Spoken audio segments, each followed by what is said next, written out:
നമസ്കാരം. മലയാളി വാർത്തയിലേക്ക് സ്വാഗതം. പനവരം കേണിച്ചിറ കേളമംഗലത്ത് യുവതിയെ ഭർത്താവ് ശ്വാസം മുട്ടിച്ചു കൊലപ്പെടുത്തിയ ശേഷം ഭർത്താവ് ആത്മഹത്യയ്ക്ക് ശ്രമിച്ച സംഭവത്തിൽ കൂടുതൽ വിവരങ്ങൾ പുറത്തുവന്നിരിക്കുകയാണ്. കേളമംഗലം സ്വദേശി ജിൽസനാണ് ഭാര്യയെ കൊലപ്പെടുത്തിയത്. ഭാര്യ അലിഷയാണ് മരിച്ചത്. നേരത്തെ കടബാധ്യത ഉള്ളതിനാൽ മരിക്കുന്നുവെന്ന് ജിൽസൺ സുഹൃത്തുക്കളെ വിളിച്ചറിയിച്ചിരുന്നു. ഇത് പോലീസും സ്ഥിരീകരിച്ചു. പിന്നീടാണ് ഭാര്യയെ കൊലപ്പെടുത്തിയത്. കേണിച്ചിറയിലാണ് നാടിന് നടുക്കിയ സംഭവം നടന്നത്. ഭാര്യയെ കൊലപ്പെടുത്തിയ ശേഷം ജിൻസൺ കൈഞ്ഞരമ്പ് മുറിച്ച് ആത്മഹത്യയ്ക്ക് ശ്രമിക്കുകയായിരുന്നു. ഭാര്യയെ കൊലപ്പെടുത്തിയ ശേഷം ആത്മഹത്യയ്ക്ക് ശ്രമിച്ച ജിൻസനെ ഇപ്പോൾ വളരെ ഗുരുതരാവസ്ഥയിൽ ആശുപത്രിയിൽ പ്രവേശിപ്പിച്ചിരിക്കുകയാണ്. സംഭവം അറിഞ്ഞ് പോലീസും നാട്ടുകാരും സ്ഥലത്തെത്തി ഇൻക്വസ്റ്റ് നടപടികൾ നടത്തിവരികയാണ്. വാട്ടർ അതോറിറ്റി പമ്പ് ഓപ്പറേറ്ററാണ് ജിൽസൺ. ഒരു കേബിൾ ഉപയോഗിച്ച് കഴുത്തുമുറുക്കി ഭാര്യയെ കൊലപ്പെടുത്തുകയായിരുന്നു. വാട്ടർ അതോറിറ്റി ജീവനക്കാരനായ ജിൻസൺ കടബാധ്യതയെ ചൊല്ലി നിരന്തരം തർക്കമുണ്ടായിരുന്നതായാണ് സൂചന. സംഭവ ദിവസവും തർക്കമുണ്ടായിരുന്നു. അങ്ങനെ നീണ്ട തർക്കത്തിനൊടുവിൽ ജിൻസൺ ലിഷയെ ശ്വാസം മുട്ടിച്ചു കൊലപ്പെടുത്തുകയായിരുന്നുവെന്നാണ് പ്രാഥമിക നിഗമനമെന്ന് പോലീസ് പറഞ്ഞു. 2 മക്കളെ മുറിയിൽ പൂട്ടിയിട്ടതിനു ശേഷമായിരുന്നു ജിൻസൺ ഭാര്യയെ കൊലപ്പെടുത്തി ആത്മഹത്യയ്ക്ക് ശ്രമിച്ചത്. ജിൻസൺ എഴുതിയതായി കരുതപ്പെടുന്ന ആത്മഹത്യക്കുറിപ്പ് വീട്ടിൽ നിന്ന് കണ്ടെത്തിയിട്ടുണ്ട്. 2 മക്കളെ മുറിയിൽ അടച്ചിട്ട ശേഷമാണ് ജിൻസൺ ലിഷയെ കൊലപ്പെടുത്തിയത്. ഫോണിന്റെ ചാർജിംഗ് കേബിൾ കൊണ്ട് കഴുത്ത് മുറുക്കുകയായിരുന്നു. പിന്നാലെ തൂങ്ങി മരിക്കാനായി ജിൽസൺ മരത്തിൽ കുരുക്കിട്ട് കയറിയെങ്കിലും താഴേക്ക് പൊട്ടി വീണു. ഇതോടെ വിഷം കുടിച്ച ശേഷം ബ്ലേഡ് ഉപയോഗിച്ച് കൈഞ്ഞരമ്പ് മുറിച്ചു. ഇതിനുശേഷം മരത്തടി ഉപയോഗിക്കുന്ന യന്ത്രം ഉപയോഗിച്ചും കൈമുറിച്ചു. കടബാധ്യതയാണ് കാരണമെന്നാണ് നിലവിൽ പുറത്തുവരുന്ന വിവരം. അർദ്ധരാത്രിയോടെ ഇയാൾ സുഹൃത്തുക്കൾക്ക് സന്ദേശം അയച്ചു. പുലർച്ചെ ഇത് കണ്ട സുഹൃത്ത് സമീപവാസികളെ വിവരമറിയിക്കുകയായിരുന്നു. ഇവരെത്തിയപ്പോഴാണ് സംഭവം പുറത്തറിയുന്നത്. ഇതിനിടെ മറ്റൊരു സംഭവത്തിൽ കേരള ഹൈക്കോടതിയിലെ മുൻ ഗവൺമെന്റ് പ്ലീഡർ PG മാനുവിനെ മരിച്ച നിലയിൽ കണ്ടെത്തിയ സംഭവത്തിൽ അന്വേഷണം ഊർജിതമാക്കിയിരിക്കുകയാണ് പോലീസ്. കൊല്ലം ആനന്ദവല്ലീശ്വരത്തെ വാടക വീട്ടിലാണ് മനുവിനെ തൂങ്ങി മരിച്ച നിലയിൽ കണ്ടെത്തിയത്. ലൈംഗിക പീഡന കേസ് പ്രതിയാണ്. ആത്മഹത്യയാണെന്നാണ് പ്രാഥമിക നിഗമനം. ഡോക്ടർ വന്ദന കേസിൽ പ്രതിഭാഗത്തിന് വേണ്ടി ഹാജരാകാനാണ് ഇയാൾ കൊല്ലത്തെത്തിയത്. എറണാകുളം പിറവം സ്വദേശിയാണ്. മനു NIA അഭിഭാഷകനും കൂടിയായിരുന്നു. പോസ്റ്റ്മോർട്ടത്തിൽ ആത്മഹത്യയാണെന്നാണ് സ്ഥിരീകരിച്ചിരിക്കുന്നത്. മരണത്തിലേക്ക് നയിച്ച കാരണം ഇനിയും കണ്ടെത്താനായിട്ടില്ല. മനുവിനെതിരായ ലൈംഗിക പീഡന ആരോപണവുമായി ബന്ധപ്പെട്ട് പ്രചരിച്ച വീഡിയോയും തുടർ സംഭവങ്ങളുമാണ് മരണകാരണമായി മാറിയതെന്നാണ് സംശയം വരുന്നത്. വീഡിയോ കൊല്ലം വെസ്റ്റ് പോലീസ് വിശദമായി പരിശോധിക്കുന്നുണ്ട്. അന്വേഷണ സംഘം എറണാകുളത്തെത്തി ബന്ധുക്കളുടെ മൊഴിയെടുക്കും. പീഡന ആരോപണം ഉന്നയിച്ചവരുടെ മൊഴി രേഖപ്പെടുത്തും. നിയമസഹായം തേടിയെത്തിയ യുവതി പീഡിപ്പിച്ചെന്നാണ് മുൻ സീനിയർ ഗവൺമെന്റ് പ്ലീഡർക്കെതിരായ കേസ്. 2018 നടന്ന കേസുമായി ബന്ധപ്പെട്ട് 2023 ഒക്ടോബറിലാണ് പരാതിക്കാരി അഭിഭാഷകനെ കാണാനെത്തിയത്.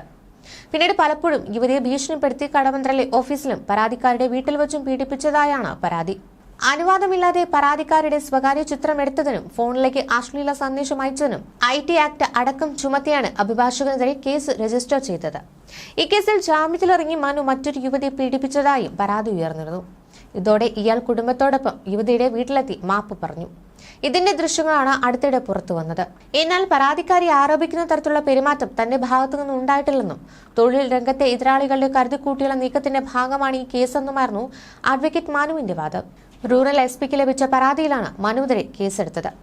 കേസ് രജിസ്റ്റർ ചെയ്തതിനെ തുടർന്ന് മനു ഹൈക്കോടതി സീനിയർ ഗവൺമെന്റ് പ്ലീഡർ സ്ഥാനം രാജിവെക്കുകയും ചെയ്തിരുന്നു. തുടർന്ന് പോലീസിൽ കീഴടങ്ങുകയായിരുന്നു. പുത്തൻകുരിശ് DYSP ഓഫീസിലെത്തിയാണ് കീഴടങ്ങിയത്. മുൻകൂർ ജാമ്യാപേക്ഷ ഹൈക്കോടതിയും സുപ്രീം കോടതിയും തള്ളിയതിന് പിന്നാലെയായിരുന്നു കീഴടങ്ങൽ. കേസിൽ ജാമ്യത്തിലായിരുന്നു മനു. PG മനു കൊല്ലത്തെത്തിയത് ഡോക്ടർ വന്ദനാദാസ് കൊലക്കേസിൽ പ്രതിഭാഗത്തിനായി ഹാജരാകുന്നതിനായിരുന്നു. ഞായറാഴ്ച ഉച്ചയോടെയാണ് മനുവിനെ ആനന്ദവല്ലീശ്വരത്തെ വാടക വീട്ടിൽ തൂങ്ങി മരിച്ച നിലയിൽ കണ്ടെത്തിയത്. ഉച്ചയ്ക്ക് 12 മണിയോടെ വാടക വീട്ടിലെത്തിയ ജൂനിയർ അഭിഭാഷകനാണ് മൃതദേഹം കണ്ടത്. ഡോക്ടർ വന്ദനാദാസിനെ കുത്തിക്കൊലപ്പെടുത്തിയ കേസിലെ പ്രതിഭാഗം അഭിഭാഷകൻ BA ആളൂരിനൊപ്പമാണ് മനു പ്രവർത്തിച്ചിരുന്നത്. കൊല്ലം ജില്ലാ കോടതിക്ക് സമീപം ആനന്ദവല്ലീശ്വരത്തിന്റെ കേസിന്റെ ആവശ്യങ്ങൾക്കൊക്കെയായാണ് വീട് വാടകയ്ക്കെടുത്തത്. കഴിഞ്ഞ ദിവസം രാത്രി എറണാകുളത്തെ വീട്ടിൽ പോയി വസ്ത്രങ്ങളും മറ്റും കൊണ്ടുവരാനായി ജൂനിയർ അഭിഭാഷകനെ ചുമതലപ്പെടുത്തിയിരുന്നു. കഴിഞ്ഞ ദിവസം രാവിലെ 8 മണിക്ക് വിളിച്ചു പുറപ്പെട്ടു എന്ന് തിരക്കുകയും ചെയ്തു. ഉച്ചയ്ക്ക് 12 മണിക്ക് കൊല്ലത്തെത്തിയ ജൂനിയർ അഭിഭാഷകൻ സുഹൃത്തിനൊപ്പം വീട്ടിലെത്തിയപ്പോഴാണ് മനുവിനെ മരിച്ച നിലയിൽ കണ്ടെത്തിയത്. ഈ സമയം വീടിന്റെ വാതിൽ തുറന്നു കിടക്കുകയായിരുന്നു. നിയമസഹായം തേടിയെത്തിയ അതിജീവിതയെ പീഡിപ്പിച്ച കേസിലെ പ്രതിയായ മനു മറ്റൊരു യുവതിയെയും പീഡിപ്പിച്ചുവെന്നും കഴിഞ്ഞ ദിവസം ആരോപണങ്ങൾ ഉയർന്നതിന് പിന്നാലെയാണ് കുടുംബത്തോടൊപ്പം ഈ യുവതിയുടെ വീട്ടിലെത്തി മാപ്പ് പറയുന്ന വീഡിയോയ്ക്ക് സമൂഹമാധ്യമങ്ങളിൽ വ്യാപകമായി പ്രചരിച്ചത്. ഇതിന്റെ മാനസിക സംഘർഷമാണോ ആത്മഹത്യയ്ക്ക് പിന്നിലെന്ന് പോലീസ് അന്വേഷിക്കുന്നുണ്ട്. 2018 പീഡനക്കേസിന്റെ നിയമവശം ചർച്ച ചെയ്യാനായി സമീപിച്ച അതിജീവിതയെ 2024 ഒക്ടോബർ 9 പീഡിപ്പിക്കാൻ ശ്രമിച്ചുവെന്ന കേസിൽ PG മനു ജാമ്യത്തിലാവുകയായിരുന്നു. ഹൈക്കോടതിയിൽ ഗവൺമെന്റ് പ്ലീഡറായിരുന്ന കാലത്ത് മനുവിന്റെ കടവന്ത്രയിലെ ഓഫീസിൽ അച്ഛനും അമ്മയ്ക്കുമൊപ്പം എത്തിയ തന്നെ മാതാപിതാക്കളോട് പുറത്തുപോകാൻ പറഞ്ഞ ശേഷം പീഡിപ്പിച്ചുവെന്നും തുടർന്നും കേസുമായി ബന്ധപ്പെട്ട് വിളിച്ചു വരുത്തി പീഡന ശ്രമം തുടർന്നുവെന്നും വീട്ടിലെത്തിച്ച് പീഡിപ്പിച്ചുവെന്നും അതിജീവിതയുടെ പരാതിയിലുണ്ടായിരുന്നു. സംഭവത്തിൽ സുപ്രീംകോടതി ജാമ്യാപേക്ഷ തള്ളിയതോടെ സീനിയർ ഗവൺമെന്റ് പ്ലീഡർ ജോലി രാജിവെച്ചു മനു പോലീസിൽ കീഴടങ്ങി. കഴിഞ്ഞ മാർച്ചിലാണ് മനുവിന് ഹൈക്കോടതി ജാമ്യം അനുവദിച്ചത്. തുടർന്ന് വീണ്ടും അഭിഭാഷക ജോലിയിൽ സജീവമാകുന്നതിനിടെയാണ് മറ്റൊരു പീഡനാരോപണവും മാപ്പ് പറയുന്ന വീഡിയോയും പ്രചരിച്ചത്. ജില്ലാ government pleader, NIA special prosecutor, ഹൈക്കോടതി ഗവൺമെന്റ് പ്ലീഡർ എന്നീ നിലകളിലെല്ലാം മനു പ്രവർത്തിച്ചിട്ടുണ്ട്. കൈവെട്ടി കേസ്, വാഗമൺ സിമി ആയുധ പരിശീലന കേസ് എന്നിവയുടെ സ്പെഷ്യൽ പ്രോസിക്യൂട്ടറും, സന്തോഷ് മാധവൻ കേസ്, ശബരിമല തന്ത്രിയെ ബ്ലാക്ക്മെയിൽ ചെയ്ത കേസ്, വെള്ളമുണ്ട നക്സൽ കേസ് തുടങ്ങിയവയും പ്രോസിക്യൂട്ടറുമായിരുന്നു മനു. തലതാഴ്ത്തി തൊഴുകൈയോടെ മാപ്പ് പറയുന്ന മനുവിന്റെ വീഡിയോ പുറത്തായിട്ട് അധിക ദിവസമൊന്നും ആയിട്ടില്ല. പീഡന കേസിൽ ജാമ്യത്തിലിറങ്ങിയ സർക്കാർ മുൻ പ്ലീഡർ PG മനു മറ്റൊരു യുവതിയെ പീഡിപ്പിച്ചതായി പരാതി ഉയരുകയായിരുന്നു. ഇതോടെ കുടുംബത്തോടൊപ്പം യുവതിയുടെ വീട്ടിലെത്തിയാണ് മനു മാപ്പ് പറഞ്ഞത്. വീഡിയോ പുറത്തുവന്നതിന്റെ മാനസിക സംഘർഷമാണോ മനുവിന്റെ ആത്മഹത്യക്ക് പിന്നിലെന്നാണ് പോലീസിന്റെ സംശയം. പീഡനക്കേസിലെ അതിജീവിതയാണ് മുൻ ഗവൺമെന്റ് പ്ലീഡർ PG മനുവിനെതിരെ പരാതി നൽകിയിരുന്നത്.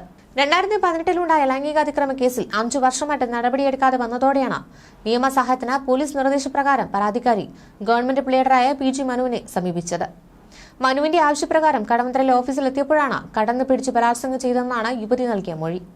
ഇതിനുശേഷം തന്റെ വീട്ടിലെത്തി ബലാത്സംഗം ചെയ്തതായി യുവതി ആരോപിക്കുന്നുണ്ട്.